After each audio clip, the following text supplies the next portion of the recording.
Olá, alunos e alunas.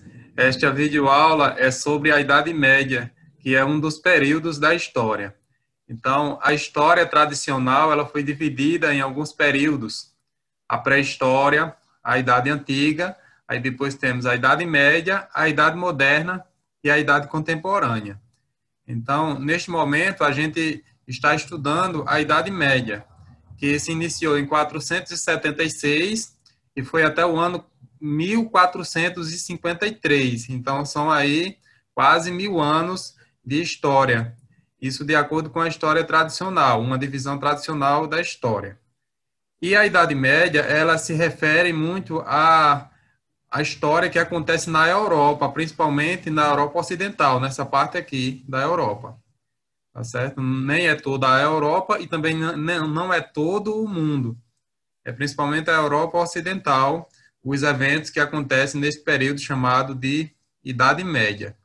Então, na Idade Média, a gente estuda alguns aspectos e comumente a gente estuda esses aspectos em todos os eventos históricos, em todos os períodos históricos. Geralmente, a gente costuma estudar esses aspectos, aspectos ligados à política, à sociedade, à economia e à cultura. São os principais aspectos estudados pela história. Então, vamos estudar como seria cada um desses aspectos na Idade Média, na Europa Ocidental.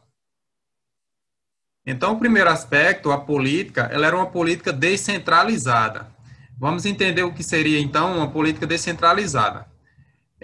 Esta política descentralizada é porque o rei ele não tinha o poder absoluto, ele não governava sozinho, ele dividia o poder dele com os demais nobres, os senhores feudais em seus domínios. Então, os senhores feudais eles tinham bastante poder também em seus domínios, e o rei ele dividia o poder com esses senhores feudais, que eram outros nobres. E era baseada nas relações de dependência pessoal. Então, existia uma cerimônia chamada de homenagem, em que um nobre ele prestava homenagem ao outro nobre, ele jurava fidelidade a este nobre. Então, esta cerimônia chamada de homenagem era justamente a cerimônia que ela concretizava estes laços de dependência pessoal. Então, a partir do momento que este nobre ele jurava obediência, jurava fidelidade ao rei, então ele passava a ser um vassalo do rei e o rei passava a ser seu suzerano. E estas cerimônias aconteciam entre outros nobres também e iam estabelecendo esses tipos de laços de fidelidade, de dependência pessoal. Era desta forma que acontecia a política na Idade Média, e tudo isso ele era na presença também da igreja. A igreja era quem sacramentava esses juramentos. Aqui você vê a presença aqui de um membro da igreja, uma Bíblia aberta, aqui o crucifixo. Então a igreja também estava bastante presente nesses momentos aí políticos. A sociedade ela se refere aos grupos que existiam nesta sociedade. Então, quais eram os grupos principais que existiam na sociedade da Idade Média? Era principalmente três grupos: a nobreza, o clero e os trabalhadores. Então, dizia-se que a Idade Média era dividida entre os que guerreiam, ou seja, os que lutam, os que oram e os que trabalham. Então, os que guerreiam, os que lutam, eram a nobreza. Então, temos aqui esta imagem representando a nobreza. Veja que o nobre com uma espada, né, com aquela vestimenta de guerreiro, só a nobreza poderia ter armas e lutar. Os trabalhadores não podiam. O clero era justamente os membros da igreja, aqueles que rezavam. E os trabalhadores eram, óbvio, os que trabalhavam. Os trabalhadores eram divididos em vilões, servos e escravos. Os vilões, eles eram aqueles trabalhadores que eram donos de pequenas propriedades, mas aos poucos eles foram sendo convertidos em servos, porque eles acabaram perdendo suas terras e pedindo proteção a um senhor feudal e virou servo. e existiam também os escravos. Os servos eram diferentes dos escravos, porque os servos não podiam ser vendidos, mas os servos eles tinham a obrigação de permanecer naquela terra, ele não podia sair da terra onde ele morava, ele era ligado à terra. O clero eram justamente os membros da igreja, como eu falei, o papa, os párocos, os padres, os monges, as freiras. Então, eram todos aqueles cargos ligados à igreja faziam parte do clero.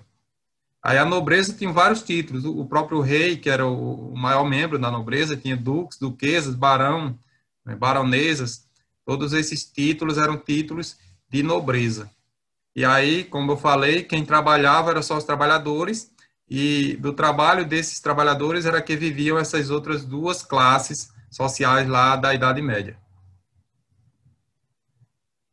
Sobre a economia, era uma economia rural, né? Era muito baseado na vida no campo, baseado na agricultura e na pecuária, onde a unidade de produção era o senhorio.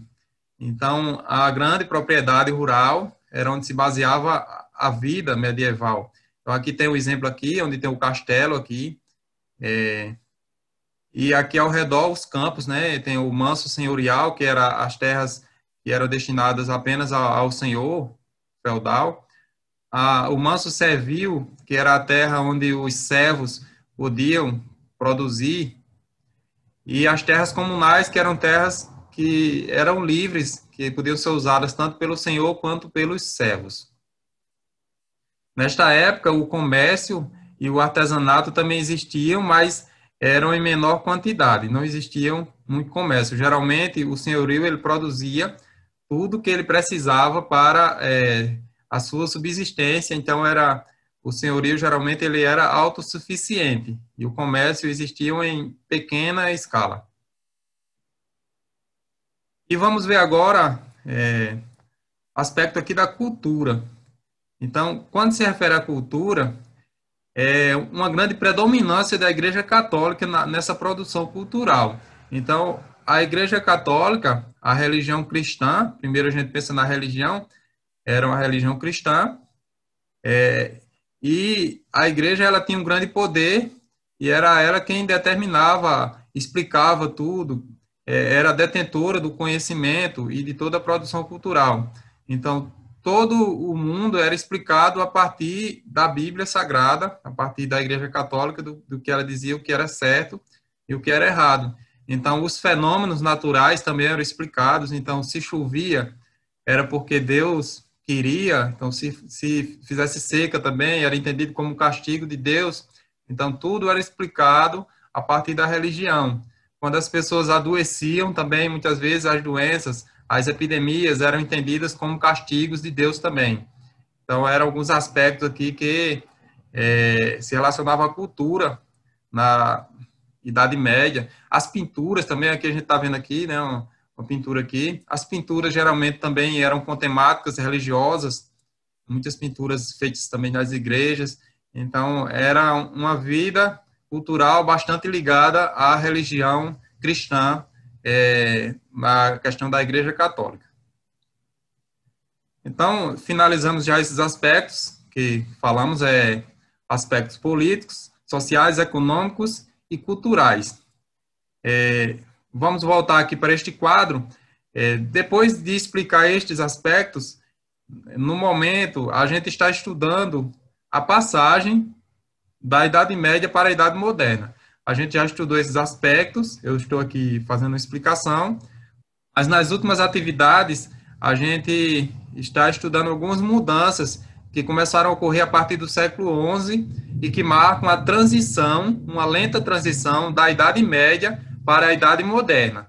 É quando todas aquelas características que marcaram a Idade Média, elas vão se transformando, aí é que a gente vai dizer que está terminando a Idade Média e começando a Idade Moderna. Aqui a gente tem as datas em anos, mas na realidade, na prática, essa passagem da Idade Média para a Idade Moderna, ela não é assim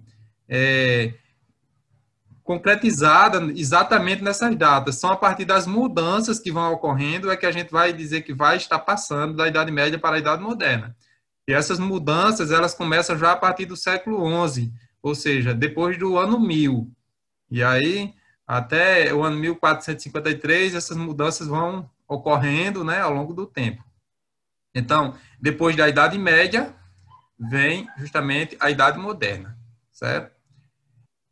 Então, após vocês assistirem a este vídeo, eu quero que vocês respondam para mim, enviem no meu privado, 2 perguntas. Primeira pergunta: quais foram os aspectos da Idade Média estudados nesta videoaula? Segunda pergunta: qual período da história vem depois da Idade Média?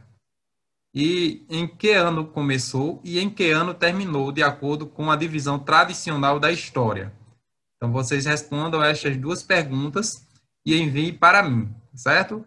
Então, muito obrigado pela atenção de vocês e até a próxima videoaula.